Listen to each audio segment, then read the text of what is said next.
Welcome to the Deep Dive. Today, we're digging into something I think everyone grapples with.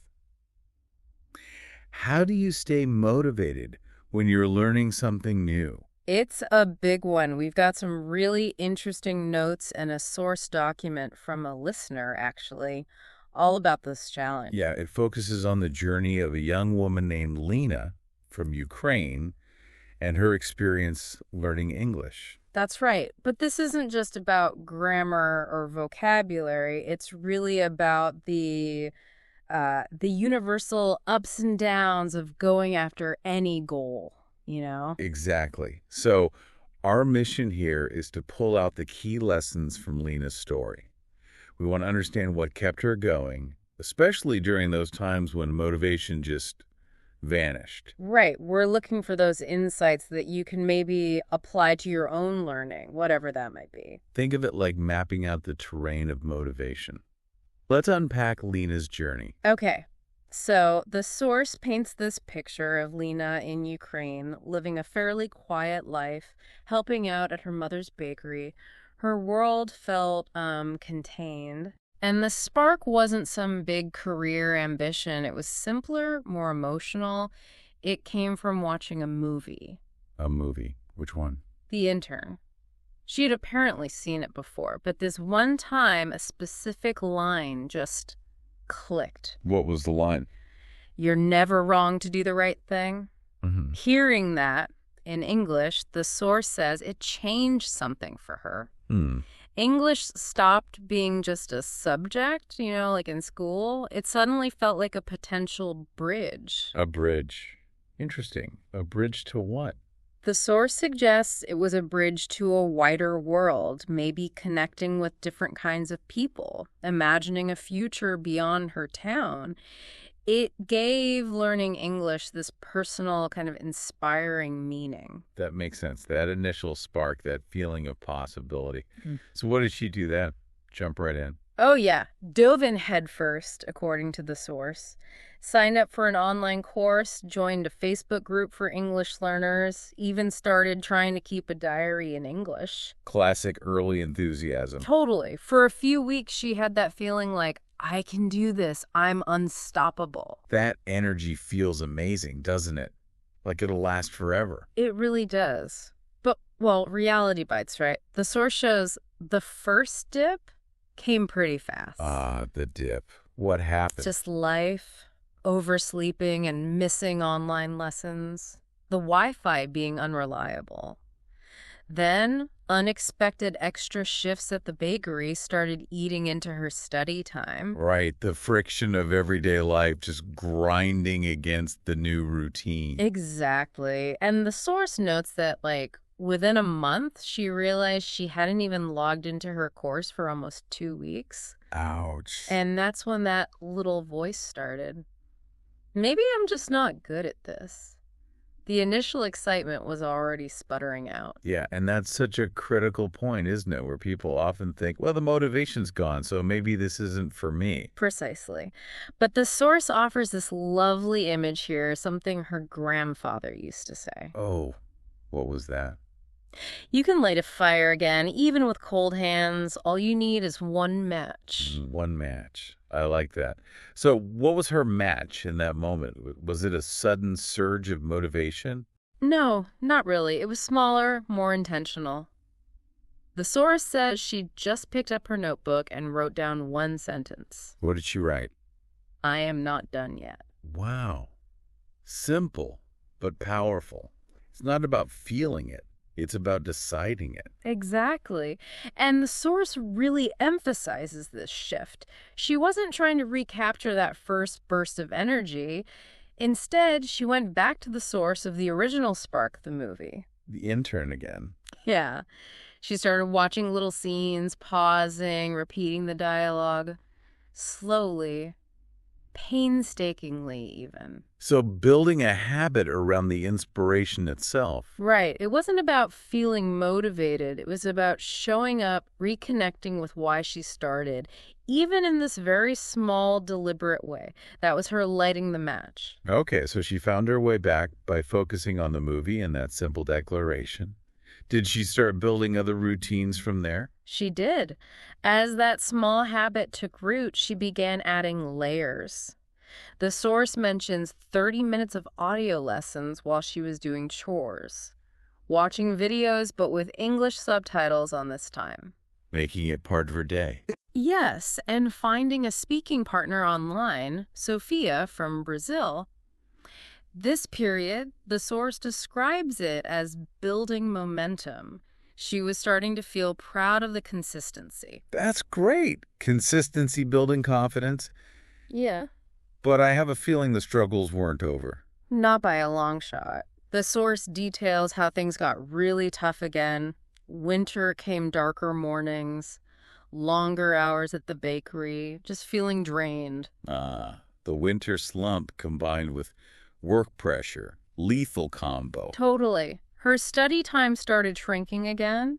Some days it disappeared completely, and then her speaking partner, Sophia, just stopped responding, went silent. Oh no, that must have felt isolating. Hugely. The source describes this real lead point in January. She tried to write in her English diary and just blanked. It felt like she'd forgotten everything she'd learned. That frustration is crushing. It led to tears, the source says, and that heavy self-doubt came crashing back, even stronger this time. Why am I putting myself through this? Am I actually good enough? Maybe it's just impossible. That feels like hitting rock bottom for a learner, when all the effort seems to have amounted to nothing. What turned it around this time? It wasn't forcing herself to study more. It happened kind of randomly. The source says she was in a quiet library just wandering, and she picked up an old book. Okay. And inside, she read this line that just struck her. Motivation doesn't keep you going. Meaning does. Motivation doesn't keep you going. Meaning does. Wow. Okay, let's unpack that. That directly challenges the common idea that you just need more motivation, right? It absolutely does. And the source connects this back to something her mother had said earlier, that motivation is fickle. You need something stronger. This library moment just crystallized it for Lena. So motivation is like the weather, always changing, but meaning is like the landscape, more permanent. That's a great way to put it. Motivation is tied to how you feel right now. Meaning is connected to your deeper values, your purpose, your why. So understanding this, what did Lena do? How did she find or reconnect with her meaning? She made a list, but not a to-do list. The source calls it her why list. And she pushed herself to go deeper than just, I want to speak English fluently.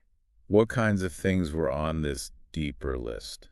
Things like wanting to be able to tell her own story in English, to really understand people from different backgrounds, to connect with her aunt in Canada on a deeper level. Well, the family connection. Yeah.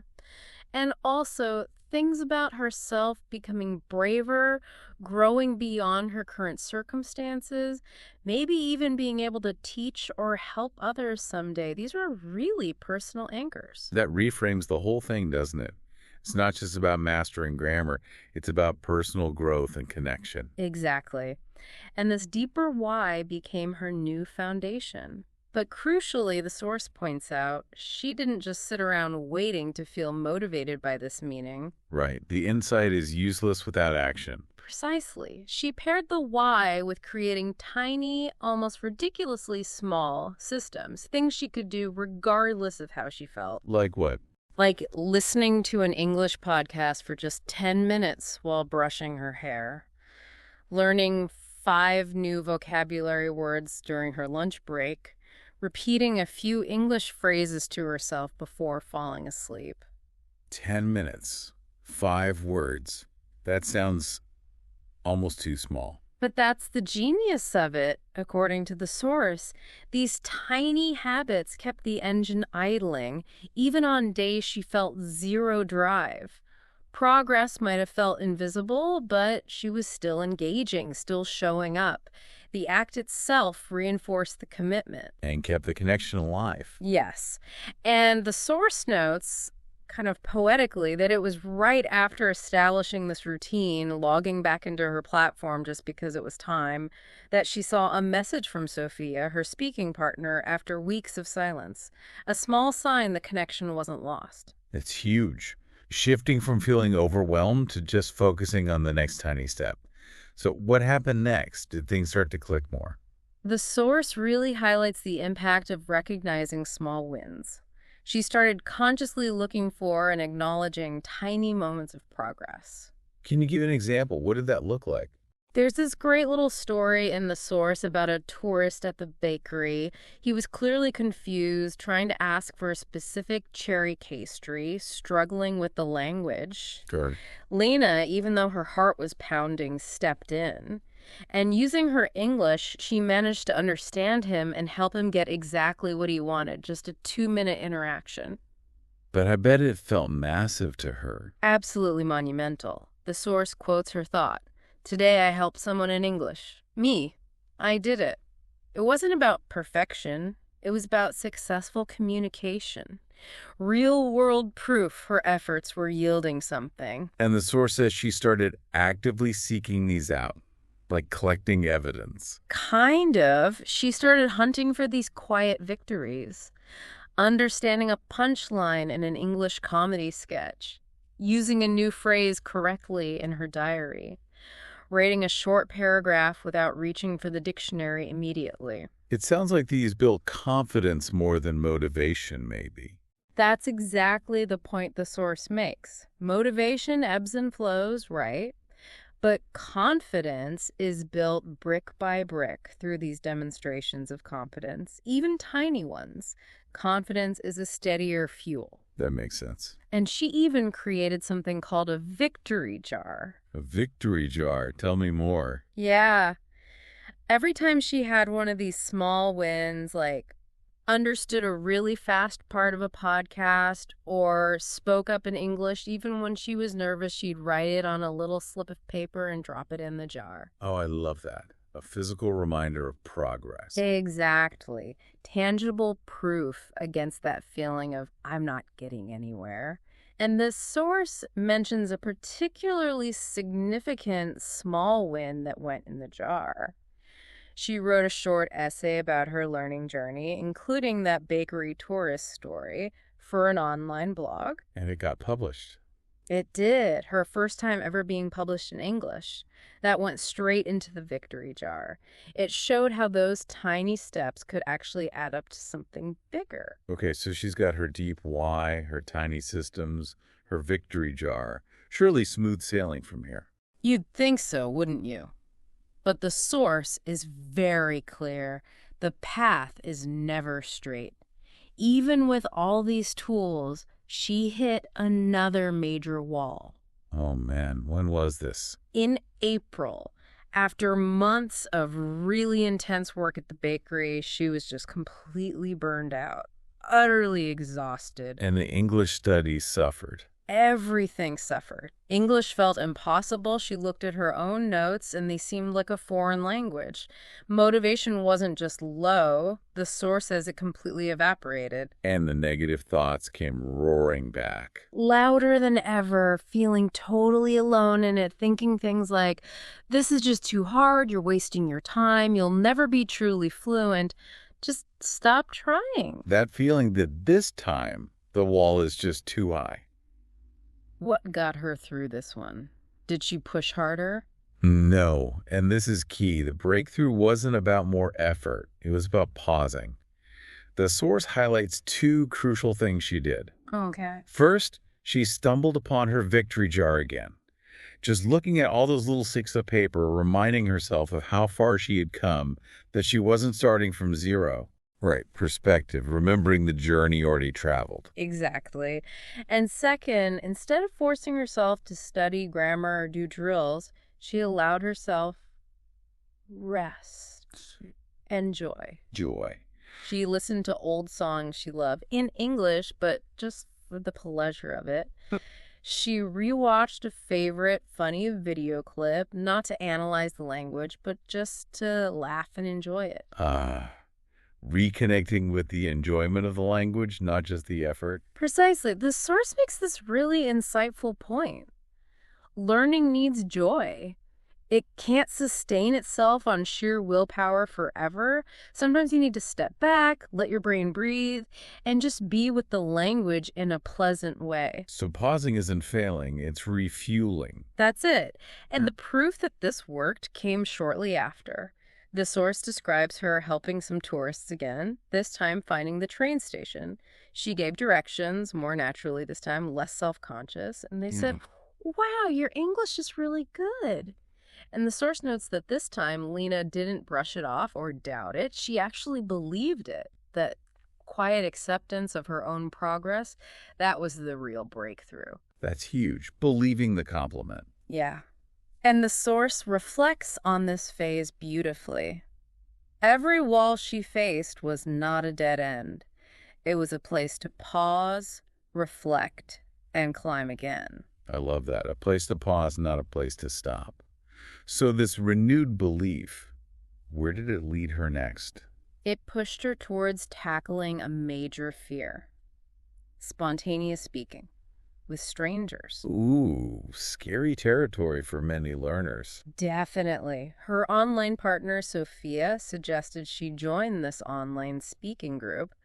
Lena's first reaction, the source says, was pure panic, imagining freezing up, making tons of mistakes, embarrassing herself. Totally understandable. The fear of judgment is powerful. It is. But then she remembered that phrase she'd written, "I am not done yet."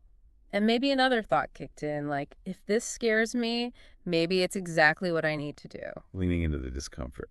Right. So heart-pounding, palms, sweaty, the source really paints the picture. She clicked the link and joined the video call. And what happened on the call? Was it as bad as she feared? Not at all. It was very human. Her voice was shaky when she introduced herself. Just, "Hi, I'm Lena. I love baking." Simple. Okay. But then people started asking her about pastries, about Ukraine, just normal conversation. And she found herself answering, stumbling sometimes, sure, but communicating. And she realized nobody was there to judge. Everyone was just trying, just like her. That realization must have been freeing. Immensely. And the source captures the insight perfectly. Fear lives in silence. Confidence grows in sound. By actually speaking, even imperfectly, the fear started shrinking. Because she was proving it wrong in real time. Exactly. She wasn't waiting for perfection. She was building confidence through imperfect action. The source even mentions her sharing her whole learning story with the group later, the ups, the downs, ending with something like, "I'm still learning, but I'm not afraid anymore." And how did the group react? They applauded. That shared vulnerability, that moment of being seen and accepted in her struggle, was incredibly affirming for her. Wow. Sharing the journey builds connection and courage. So as she started hitting some of these goals, like speaking more confidently, did her why evolve again? It seems so. Reaching goals can sometimes lead to that, "okay, what now" feeling, right? The source suggests this prompted her to look at her why list again, but maybe from a new perspective. How so? She reread those old letters from her aunt in Canada. But this time, with her improved English, it wasn't just about decoding words. The source says she felt the emotions behind them, the love, the connection, the distance. So the language became a conduit for deeper feeling, not just information. Exactly. She realized English wasn't just a tool for opportunity.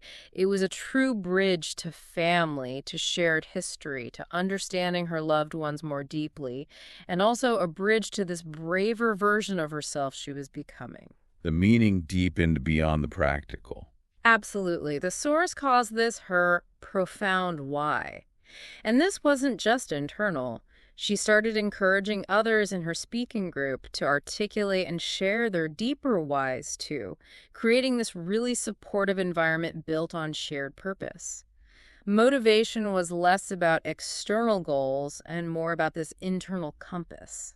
And this deepening sense of purpose, Did it lead her to help others in a new way? It did, quite directly. The source introduces a young man named Amir who showed up at the bakery one day. He was nervous, needed help preparing for an English job interview. And Lena saw herself in him. The source says exactly that, a mirror of herself from earlier in her journey, his uncertainty, his fear. So she decided to help him, even though she wasn't a formal teacher. Yes, she drew directly on what had worked for her. Not complex grammar rules, but practical confidence-building phrases. Things like, I work hard and I learn fast. Simple, usable stuff. Teaching from empathy, from lived experience. That's the key takeaway, the source highlights. It wasn't about her being a perfect English speaker. It was about using her language skills, imperfect as they might be, as a tool for kindness, for empowerment. And did Amir get the job? He did.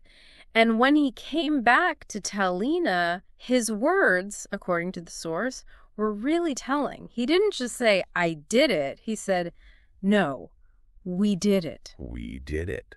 That's beautiful. Sharing the success. It really captures that insight.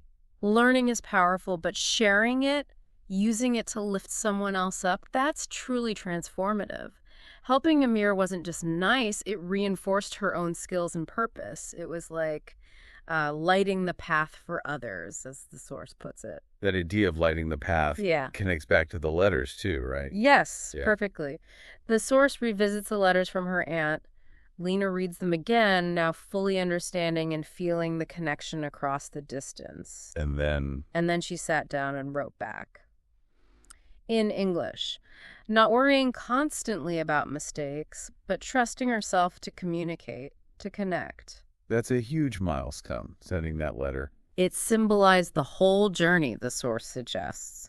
Overcoming the doubt, the small wins adding up, pushing through the walls, the core idea being connection is more important than perfection.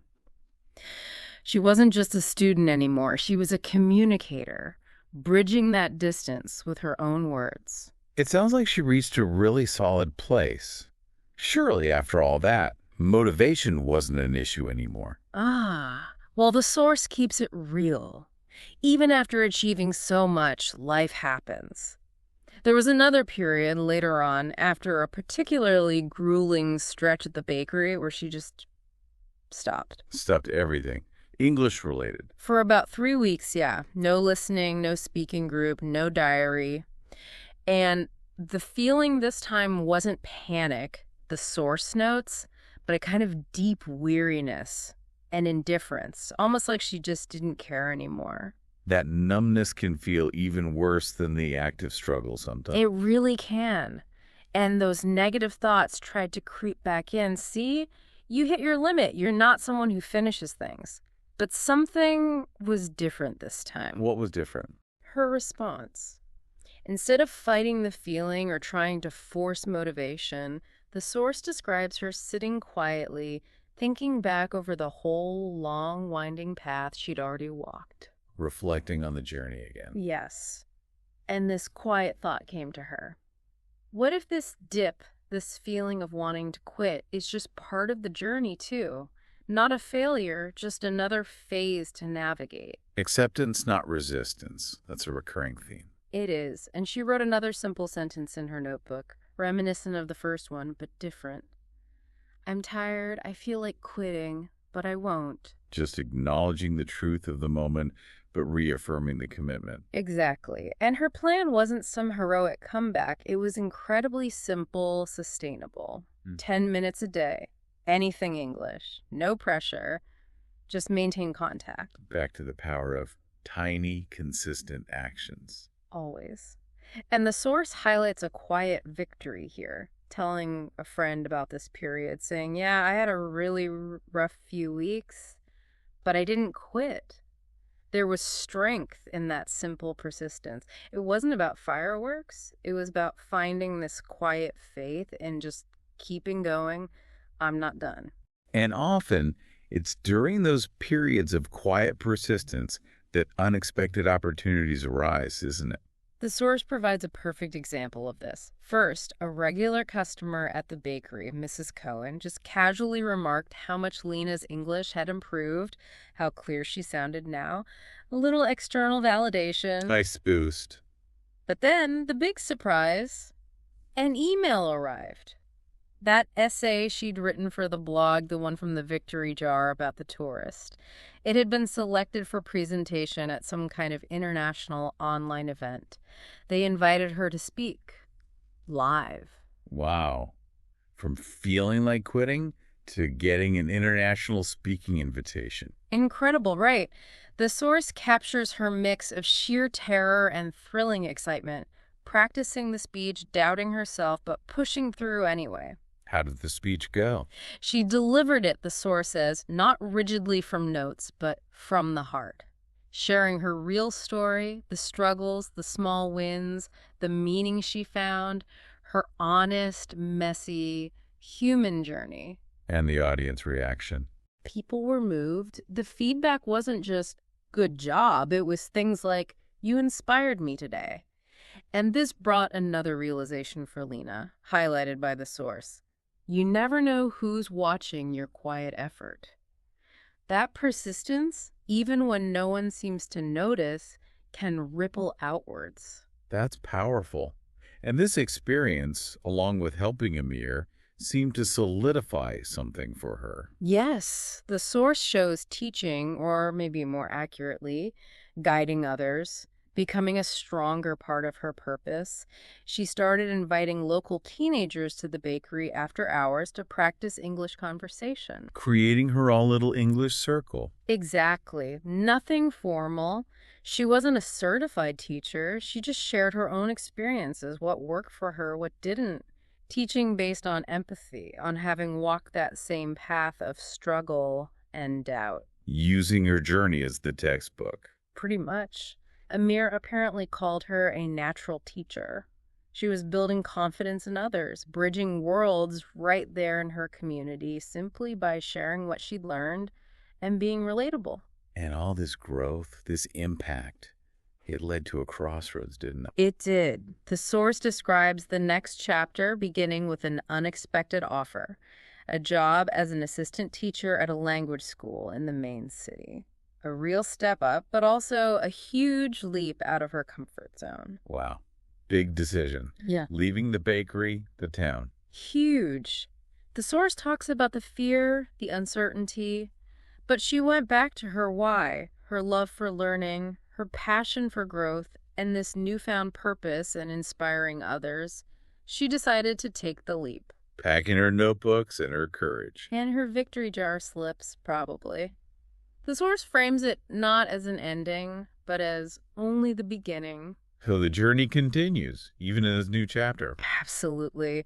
She starts at the school in the city, teaching students who remind her so much of her past self, full of dreams, but also full of anxieties. The source is clear, the doubts don't magically disappear for her either. That voice still whispers, am I really qualified for this? But she has tools now, experiences to draw on. Exactly. She leans on her own story. Her vulnerability becomes her strength in connecting with the students. She knows their struggle because she lived it. And the final takeaway from the source about motivation, looking at this whole journey. It's that motivation isn't about feeling fearless or constantly energized. It's about having reasons strong enough to make you move forward despite the fear, despite the exhaustion. Lena's story shows it's this ongoing process of learning, finding meaning, building resilience, and realizing the impact you can have not just on your own life, but by becoming part of other people's stories too. That, the source suggests, is the real power. What an incredible journey. Lena's story, as laid out in the source, really drives home that learning, any kind of significant learning, is rarely linear. It's messy. So messy, full of those peaks and valleys. And the key takeaway isn't how to stay motivated 100% of the time, because that's impossible. It's more about how do you navigate the times when motivation just isn't there. Right. And that distinction the source makes between fleeting motivation and durable meaning, Finding that deep personal why seems absolutely crucial. That's your anchor. It really is. And pairing that anchor with those tiny, consistent habits, those small systems that keep the wheels turning even on low energy days. 10 minutes, 5 words. It adds up. And celebrating those small wins. Actually noticing them, maybe even writing them down like Lena did with the victory jar, because that builds real earned confidence. Yeah, confidence feels more stable than motivation, doesn't it? And accepting that hitting a wall isn't the end, it might just be a signal to pause, rest, maybe inject some joy back into it, and definitely look back at how far you've already climbed. Absolutely. And the power of just doing it imperfectly, speaking before you feel ready, writing before it's perfect. That's where the growth happens, as the source showed with the speaking group. And sharing the journey. Helping someone else, like Lena did with Amir, can actually propel your own learning forward in ways you don't expect. So for you listening, your own learning path will look different, of course. But these principles, finding your meaning, persistence through small actions, celebrating progress, navigating setbacks, they feel pretty universal. Definitely. So maybe take a moment to think about your own journey right now. Whatever you're trying to learn or achieve, what's your deepest why? Beyond the surface goal, what's the real personal meaning driving you? And maybe look for just one small win from today or yesterday. What's one tiny piece of evidence that you are making progress, even if it feels slow? Can you capture that somehow? Or if you're feeling stuck, like you've hit one of those walls Luna faced, maybe ask yourself, how can I pause, not quit? Can I look back at my own victory jar moments? And what's the smallest possible step, maybe even just 10 minutes I can take today, to just stay in contact with the process without pressure? Remember, even the coldest hands can light one match. That's a perfect thought to end on. Thanks for joining us for this deep dive into the complex, relatable world of staying motivated.